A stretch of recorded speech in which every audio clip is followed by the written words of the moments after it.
Hello and welcome to the unboxing of the iBELL SS70B bread toaster. There's an image of the bread toaster right on top, as you can see over here. It comes with an ergonomic look and a metallic body as well. This is a 700-watt bread toaster, as it's mentioned over here. There's some features listed over here as well. This particular bread toaster comes with variable electronic browning control, mid-cycle cancel function, Mica heat element, stainless steel side insert.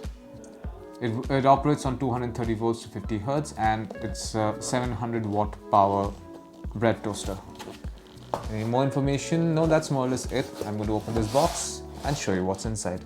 Here we are. These are the components of the box. We have a user manual for the iBELL Toast SS70B, which you should read carefully at least once.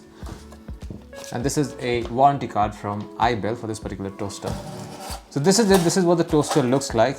Notice this has a stainless steel body over here, and so once you insert those slices of bread, you just press it down and start the timer. So once it's done, it will just pop right back. There is a piano black finish at the front, as you can see, and at the end, and this is what controls the timer as well. So they're like a minimum of 1 minute to 6 minutes over here, and this is the stop button when you want to stop in between. Underneath you will notice this flap. So this is for when you want to clean the grills of crumbs, bread crumbs and etc. that gets stuck over here. So once you're done and this machine has cooled down, you can open this flap and clean this bit as well. Alright, and this is it.